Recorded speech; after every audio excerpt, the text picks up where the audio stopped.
क्या पता कल को सिंध भारत में फिर से वापस आ जाए। अडवाणी जी ने अपनी एक पुस्तक में लिखा है कि सिंधी हिंदू और विशेषकर उनकी पीढ़ी के लोग अभी भी भारत से सिंध को अलग करने की बात को स्वीकार नहीं कर पाए हैं।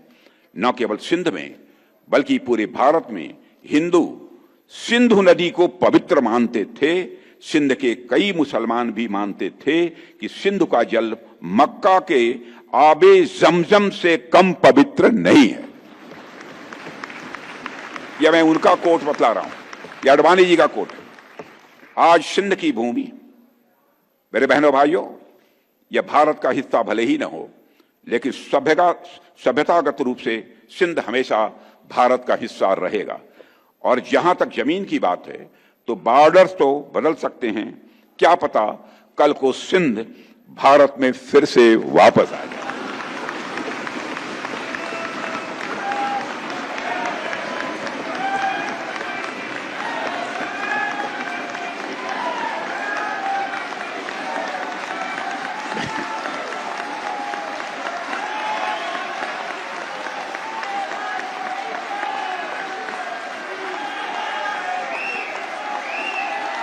लेकिन सिंध के हमारे लोग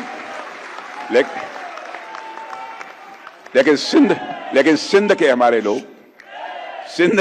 लोग जिन्होंने सिंधु नदी को पवित्र माना है, हमेशा हमारे वो अपने रहेंगे, वो चाहे कहीं भी हों, हमेशा अपने रहेंगे।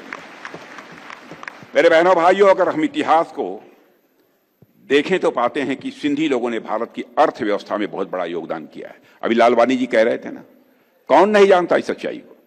सिंधी भारत की ओरिजिनल ट्रांसनेशनल बिजनेस कम्युनिटी है, ओरिजिनल ट्रांसलेशनल बिजनेस कम्युनिटी है, जिन्होंने अपने स्किल से कॉलोनियल रूल के बावजूद बिजनेसेस को, अपने व्यापार को सफलतापूर्वक संचालित किया है। अंग्रेजों की हुकूमत होने के बावजूद मॉडर्न बैंकिंग मेथड्स जैसे बिल डिस्काउंटिंग और साथ ही साथ प्रामिजरी नोट्स की उत्पत्ति सिंधु व्यापारियों द्वारा शुरू की गई हुंडी और पर्ची प्रणालियों से जो शुरू हुई है।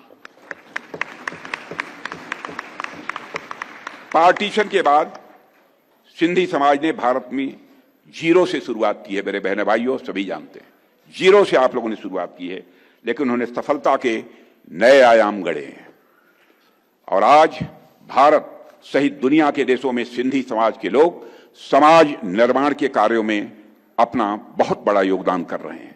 ऐसा शायद ही कोई क्षेत्र हो जहां अपनी सरनेम का कोई व्यक्ति नेतृत्व करता न मिल जाए।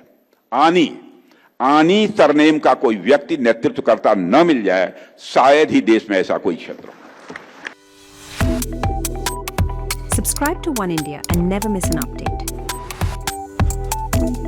Download the One India app now.